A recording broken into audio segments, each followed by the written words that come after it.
Hello, Capitalisn't listeners. This episode was recorded Friday, November 4th. This is an ongoing story, and some details may have changed slightly since we recorded this episode. However, the overarching narratives and discussion are still incredibly relevant. So we hope you enjoy the conversation. As regular listeners know, here on Capitalisn't, Luigi and I discuss what's working in capitalism and what isn't. We usually have a guest who is thinking about an aspect of this question or reframing something in an interesting way. But this week, we're doing something a little different. And of course we are. We're talking about Elon Musk's acquisition of Twitter. After revolutionizing the space race and electric cars, the world's richest man is now promising a Twitter makeover. And so, how could any of the standard rules apply? Elon Musk carried a kitchen sink into Twitter HQ this week, tweeting, "Let that sink in." Then fired senior execs once closing the $44 billion deal. The key question we set out to answer is this: does Musk's acquisition of Twitter make the world a better place?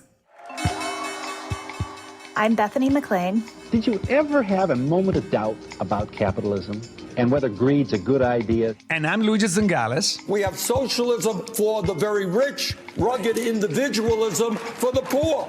And this is Capitalisn't, a podcast about what is working in capitalism. First of all, tell me, is there some society you know that doesn't run on greed? And most importantly, what isn't? We ought to do better by the people that get left behind. I don't think we should kill the capital system in the process. So, Luigi, as we've been talking about doing this episode on Elon Musk and Twitter, you asked what I think is a basic but really interesting question, which is the world a better place now that Elon Musk owns Twitter? Everybody agrees that Twitter has never been a great user experience. If you actually could tackle that problem and really make Twitter more compelling for all sorts of users, not just sophisticated media types, but everybody, you could have a compelling product. Is that what Elon Musk wants to do with Twitter? Does he want to turn it into a free-for-all where anything can be said and anything goes? Does he know what he wants to do with Twitter? And I'm not sure that even he knows. He's been a little bit all over the place when he's been asked to talk about it. Last spring, when the deal was first being floated, he said prominently at a New York Times conference, "This isn't about the business. This is just about making a better product." Well, right now, with the amount of debt he's putting on it, it has to be about the business. And so I'm also not sure that he has the freedom to do what he wants to do with Twitter. So I think, in other words, I think maybe your question is the right one, but I think I'm not sure there's an answer to it. I think it's a very complicated question that is bound up with a lot of other things, including his need to make Twitter profitable. I will actually start from there because I think I learned it from you when we first discussed about this potential takeover several months ago, that given the structure of the deal, he has no alternative but to turn Twitter into a very profitable business. It has $1 billion in payment every year. So if you don't become profitable, you are running out of money, even if you're the richest man on earth. So I will start by assuming, whatever his narrative, Elon Musk is a fantastic storyteller.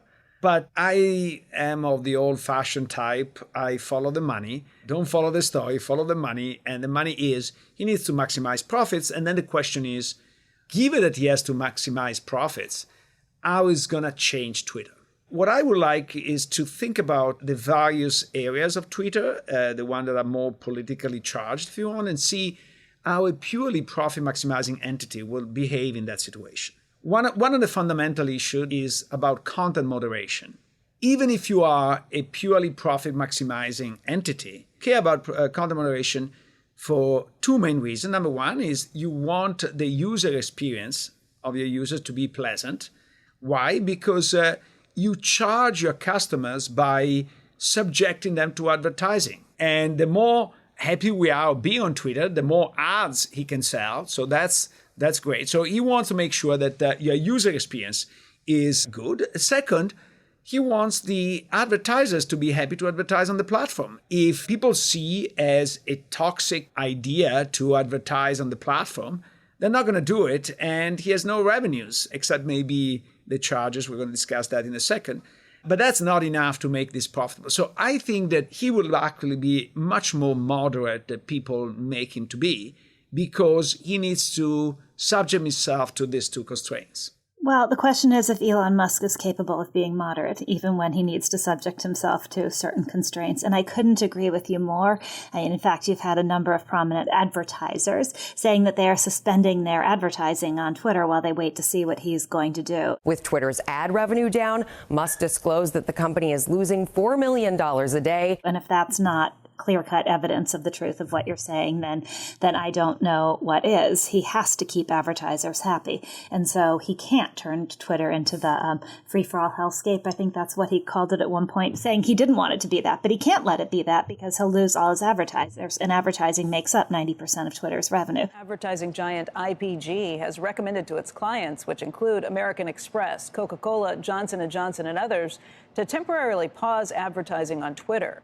The question is, I don't know if Musk is capable of moderating himself. Part of his genius and his appeal is that he doesn't moderate himself. And so you would think anybody with a shred of caution would not have retweeted the tweet about Nancy Pelosi's husband, the attack on Nancy Pelosi's husband that has gotten him into so much trouble. Elon Musk is being slammed for reposting an article suggesting Nancy Pelosi's husband had some sort of relationship with the man accused of trying to kill him with a hammer. I mean, can you think of any totally sane? Can you think of any person capable of moderating themselves in the process of buying Twitter who would have retweeted that tweet?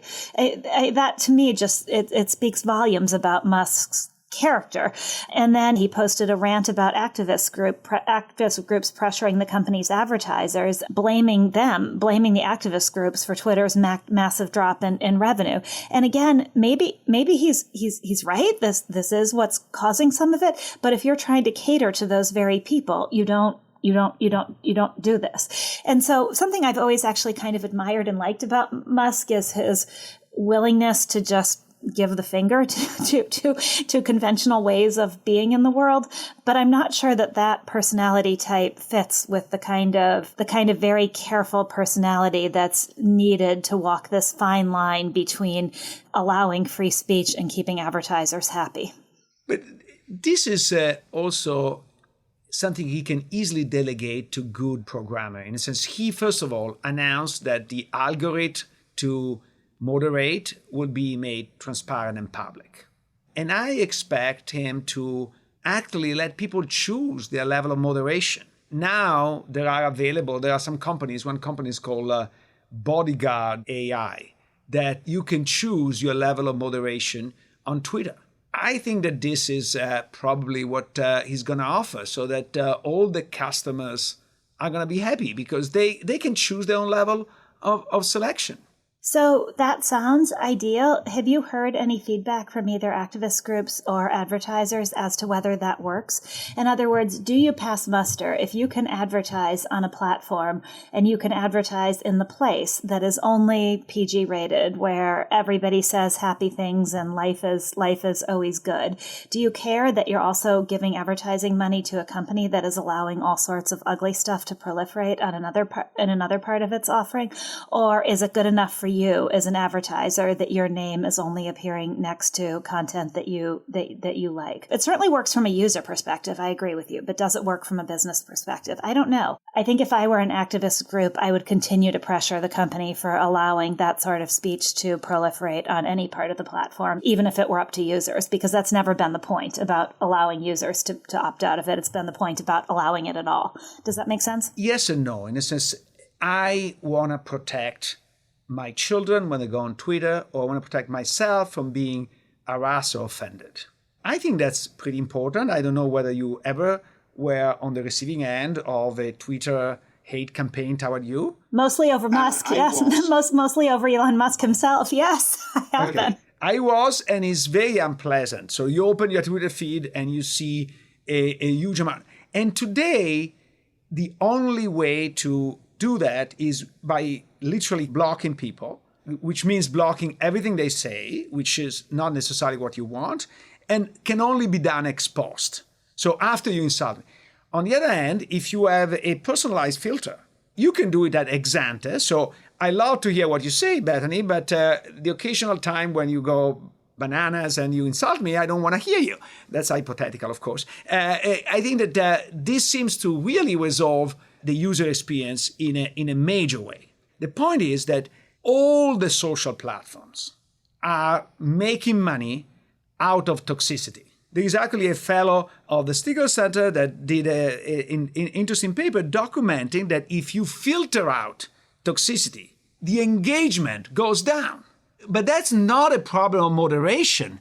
That's a problem of business model altogether. And that's true of Facebook, it's true of YouTube, it's true. So I don't really understand the difference between Facebook, YouTube, and Twitter. Why the activists are targeting, first they were targeting only Mark Zuckerberg. Now they're targeting Musk even more than Mark Zuckerberg. In fact, if I were Mark Zuckerberg, I will pay Musk because he took away the sort of role of the bad sheep. They are silent on YouTube, even if YouTube is the most dangerous one because people look at video much more than they look at anything else.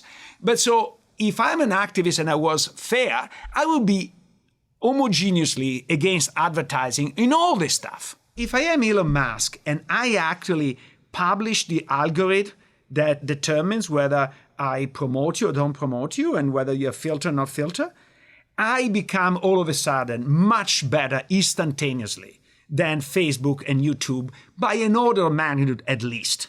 So the activists, if they are honest, the activists should say, please advertise on Musk because is bad, but in the category is the least bad of all. Yeah, but I think we can already see from what's happening that there isn't any intellectual honesty at work in this, because advertisers would be gone from most social media platforms if they really gave a damn about toxicity.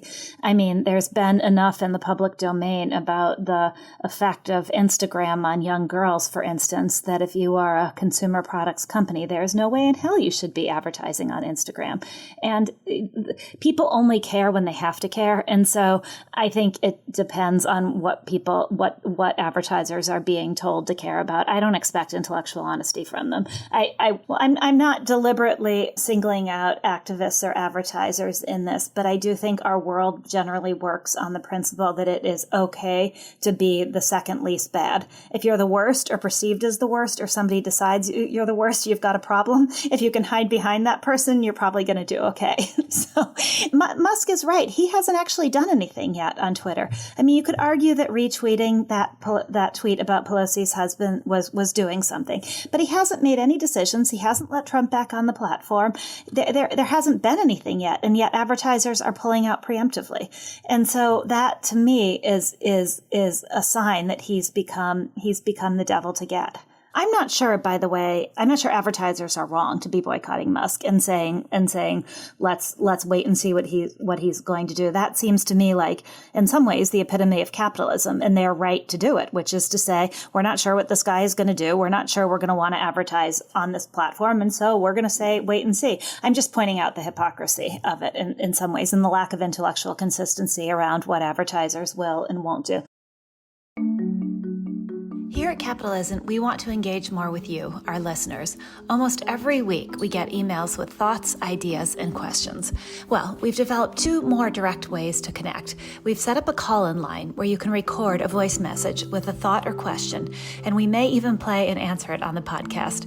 Visit our website, capitalisn't.com, and click on Leave Us a Message. Please keep your recording up to 90 seconds and mention your name.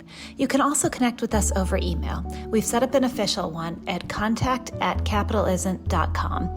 Thanks for listening, and we hope to hear from you.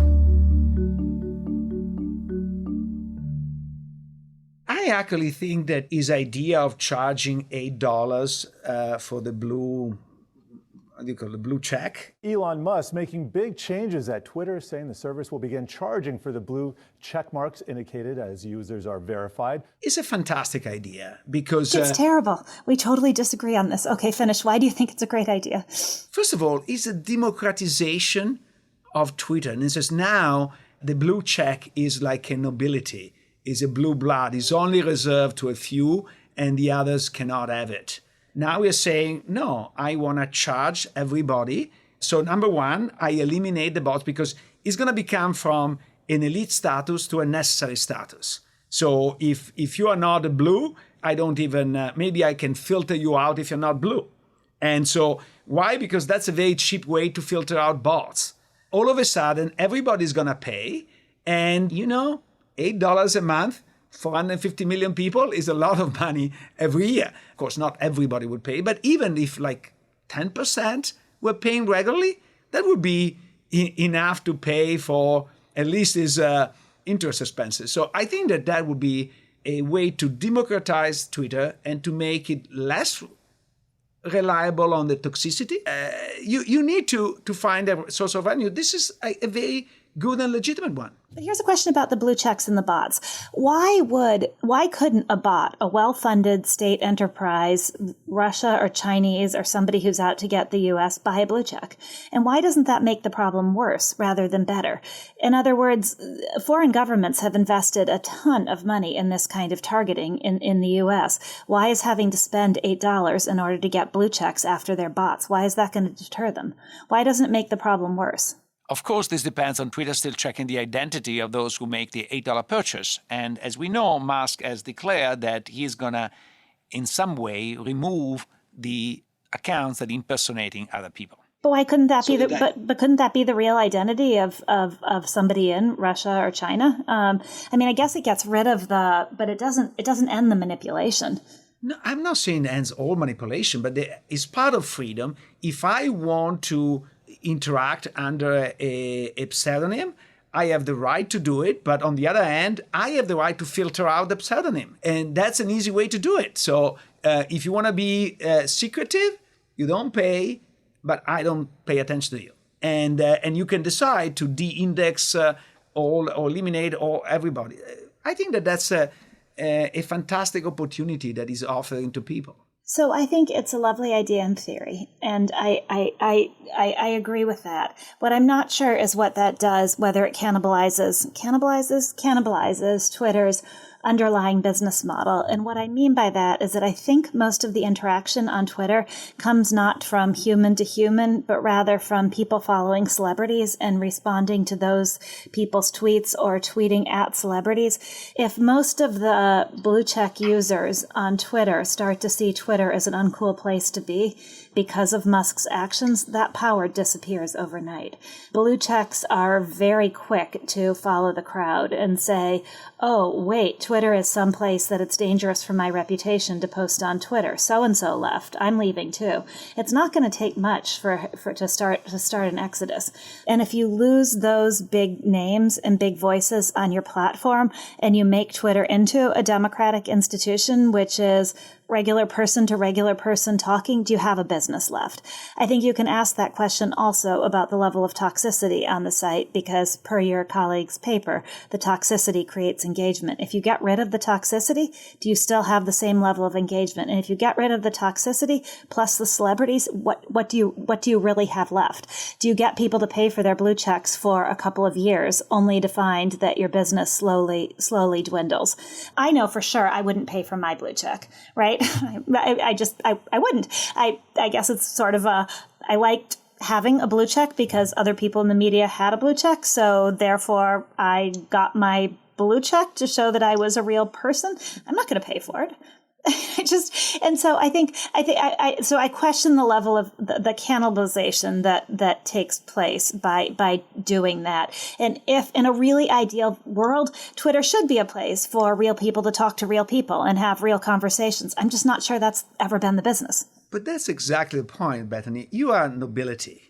And you get upset that you have to pay for your title that you receive from God directly.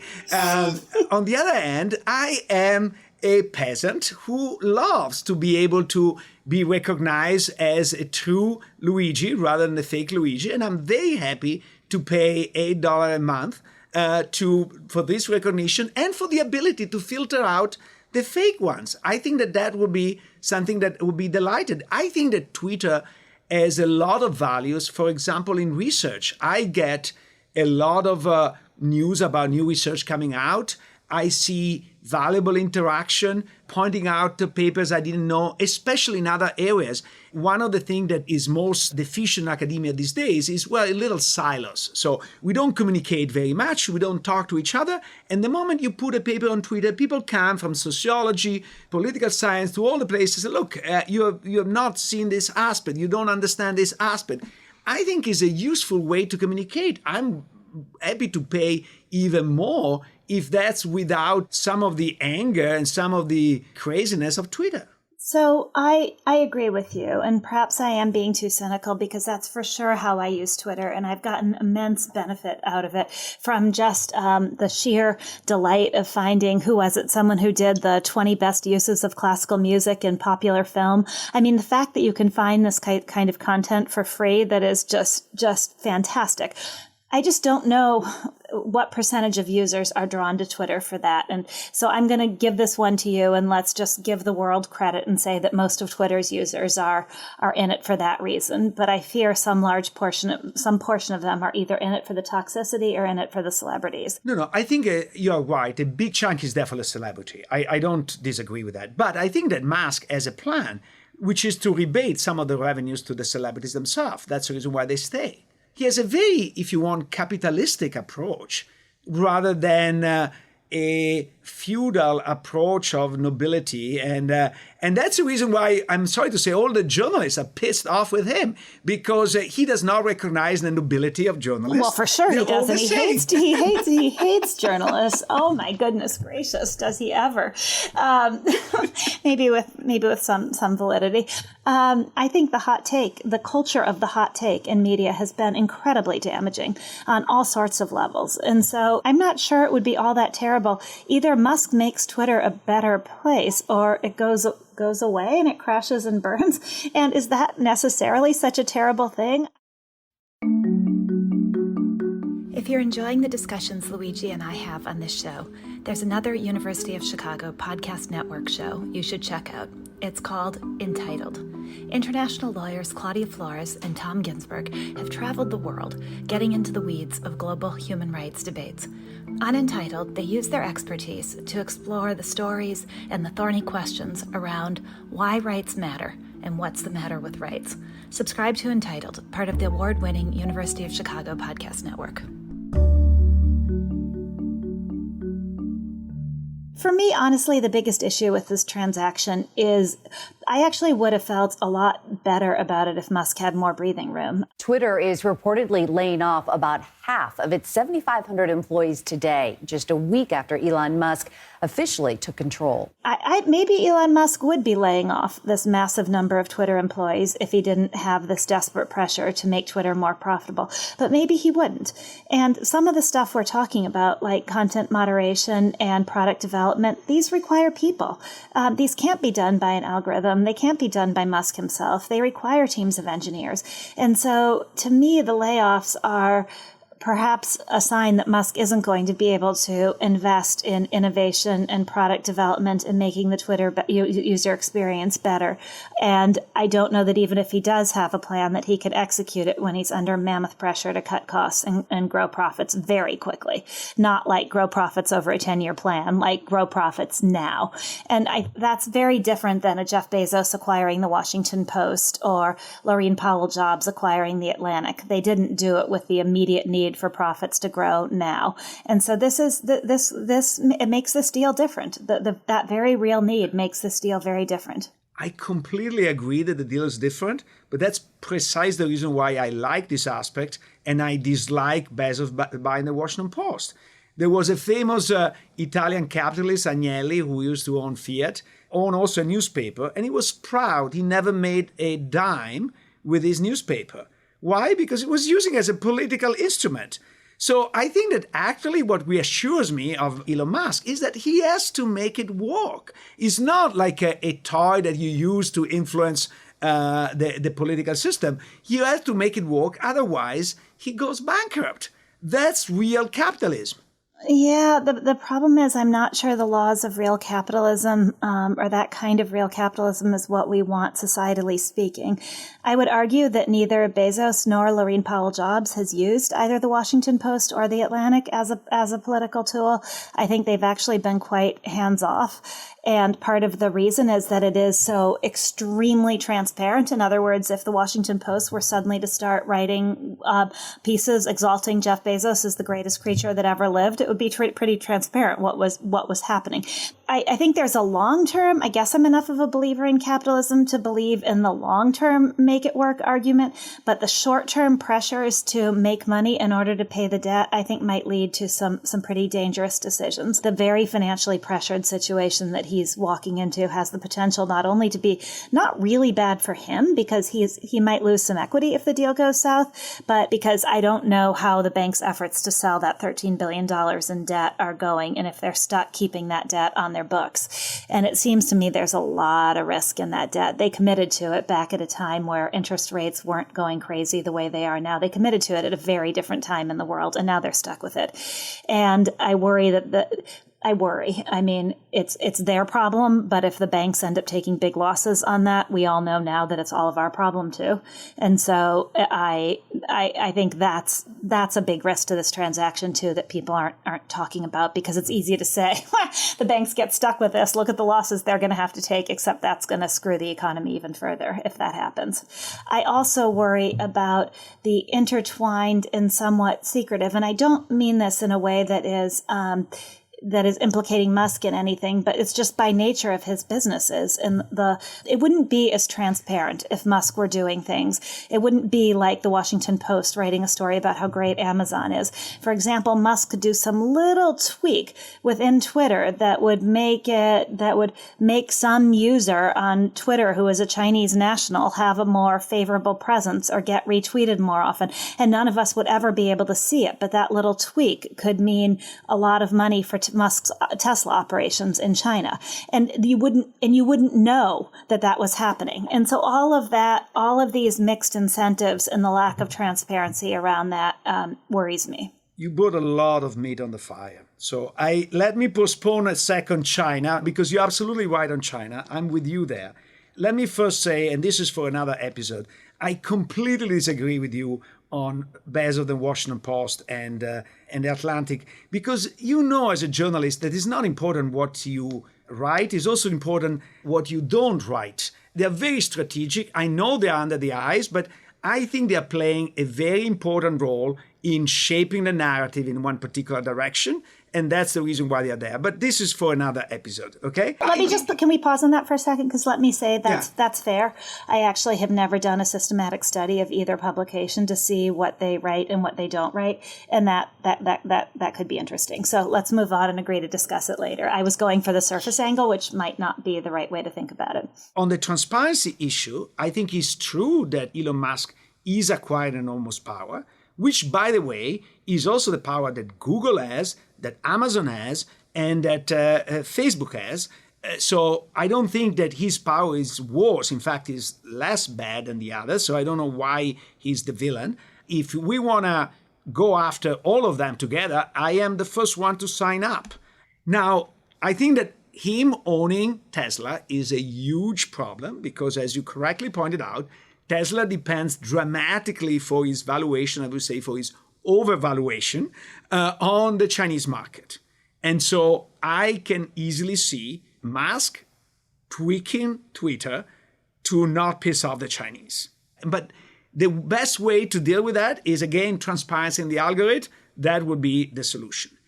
The other problem, which is even bigger in my view, is how he's going to use data. It says what Twitter has not done so far, at least as far as we know, is use the data they have in a massive way. A friend was telling me that unlike Facebook and Google that really promise repeatedly that they don't look at your individual behavior with name unless they are asked by the US government, Twitter has never promised that.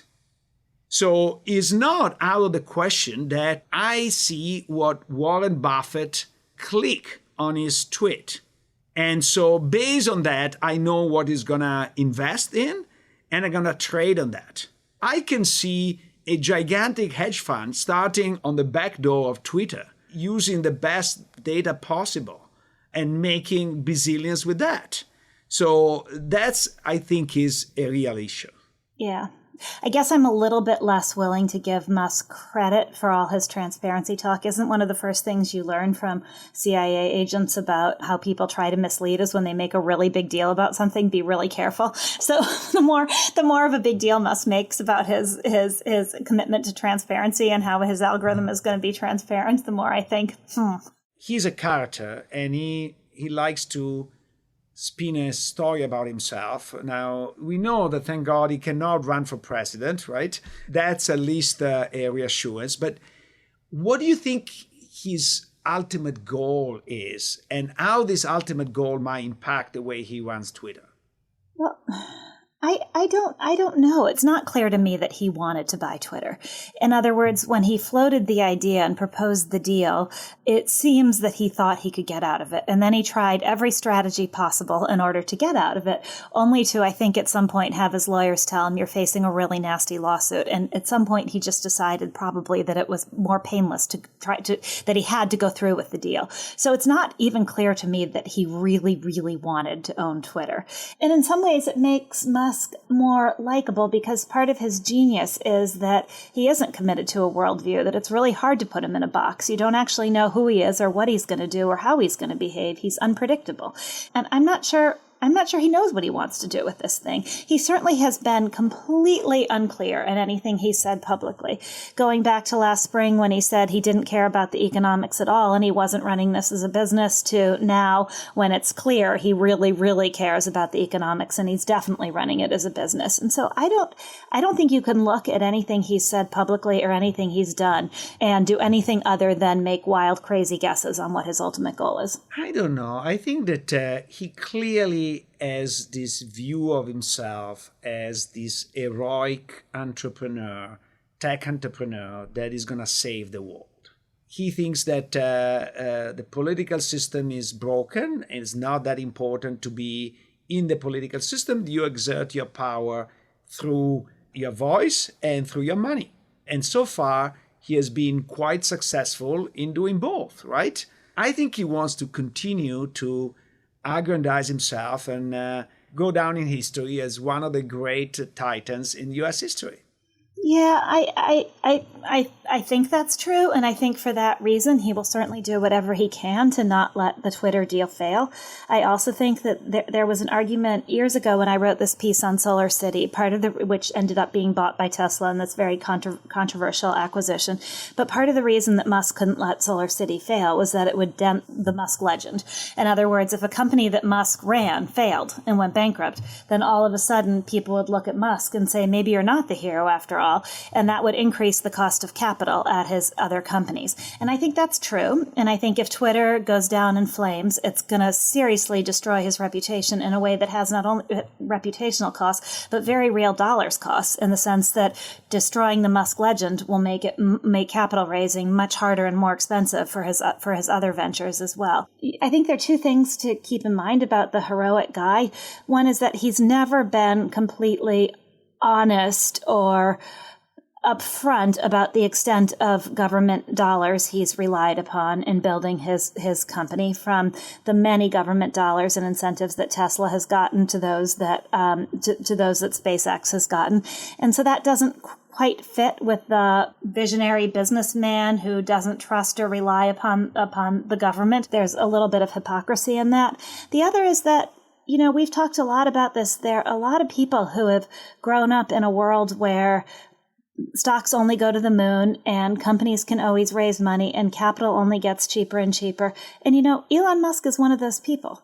He hasn't lived through the really tough times very few business people today have, of rising interest rates and companies collapsing and capital not being free and lenders caring about whether you're meeting your projections or not. I mean, arguably, if Tesla had been born in a different time, it never would have succeeded. And so I don't know that Musk knows how to run a business under what look to be the new parameters, the new rules of running a business. I might be wrong. I mean, every time people have predicted that the world is changing and we're going back to a time where capital has a cost, the Federal Reserve steps in again, and that turns out to be wrong. So, but I think we're headed into a very different world, and I don't know that Musk knows how to run a company under those parameters. I think you're a bit unfair with Musk because, first of all, you're right that he's not upfront to the huge amount of subsidies, government subsidy receive. But to be honest, I've never seen an entrepreneur being honest with that. Right, that's fair. If you find me one, I will change my mind, but I rest pretty reassured that I win that bet easily. And second, it's true that, of course, he lived in a world, blah, blah, blah. But in 2008, he was on the verge of bankruptcy with Tesla. So, and he put every dime he had to save it. So I think that the guy has actually more experience and more business acumen that we give him credit for. Now, I think he's more like he likes to have a persona of the crazy guy, the smoke pot. This is the persona. I think that the person underlying is a shrewd businessman. I don't know the answer to that. I'm going to let you say that, and I'm just going to say that I don't know. I really don't know. I don't know how much is persona and how much is person. Given this, is the world a better place now that Musk owns Twitter? I actually think it probably is. I'm really worried about what Musk does to Twitter, given the pressures to make money. But I think some of those actions may help to lay bare some of the underlying problems at all social media companies. Maybe all the animosity will be directed toward Twitter if Musk does things and everybody else will just skate free. But maybe it will focus people on the problems with toxicity at all social media companies. And we're certainly going to get some answers about Musk, who he is, what he thinks. I mean, he is arguably one of the most important businessmen of our generation, and the Twitter deal is going to reveal a lot about him. And I think it's going to be really interesting. So that's not really, though, a better place, though. That's making the world a more interesting place, but I don't know if it's making the world a better place. And for all the worries about what Musk might do to make Twitter into a free-for-all, I think, as we've pointed out, I don't think those worries are overblown, but I think those worries are overblown in the context of all social media companies and no one really having figured out content moderation. So I'm not sure that Musk is going to be uniquely bad in this respect. I think the world is a better place, in my view, because number one, as you said, he's going to try different routes, which are desperately needed. And I will add that he adds some diversity in the ecosystem. All the social media were basically very much homogeneous in terms of views of the world and etc. And also homogeneous in their coziness with the government. One aspect we did not discuss, but I'm sure you read that it came out that the Department of Homeland Security is in cahoots with Facebook, etc., in moderating together what should be moderated, so that the government, through the back door, is censoring what appears on social media, which is the last thing we want to do in the world. So I think having a bigger than life personality that try a different strategy and might fail, but from a societal point of view here, we're not looking at perspective of Twitter itself, but as a society, I think having a diverse strategy provides more resiliency and more opportunity to learn. I think that's probably true. Putting aside the very thorny question of hate speech, some of the things that establishment social media decided were objectionable and would get one kicked off the platform or at least heavily censored. It's turned out that, let's call it, for lack of a better way of phrasing it, progressive moderation isn't always right either, in the sense that it totally squelched any discussion about the origin of COVID. Whether right or wrong, it totally squelched that discussion for a long time. I don't know if you got kicked off the platform for saying it might have come from a lab, but you certainly got canceled in some areas. And the refusal of the mainstream media to touch anything about Hunter Biden's laptop. And the National Review of all places, of course, pointed this out in an article. But it's not as if progressive moderation is a clear winner in terms of truth, as looked at after the fact. So I like the idea of more diversity on opinions. I've never liked the idea of saying a certain opinion about things aren't reportable because they interfere with a political agenda. I think that's a very dangerous direction to go in. So I like the idea of diversity of viewpoint in that way. But you're not willing to pay $8 a month for that. I don't know if I'd be. I think I'd just let my blue check go away. I'll be very happily. I'm anonymous Bethany anyway. But I still can't figure out how this happened. But I got on Twitter very late because I just was a refusenik about all aspects of social media. So I finally got on Twitter really late, and every version of Bethany McLean was gone. And I still can't figure out how that happened because there are not that many Bethany McLeans in the world, but they were all gone. So if I have to go from being Bethany Mac 12 or whatever I am with a blue check after me to just Bethany Mac 12 with no blue check, I'm fine.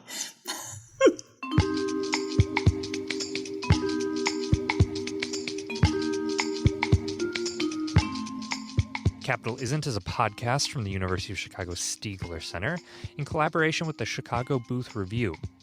Also check out promarket.org, a publication of the Stiegler Center.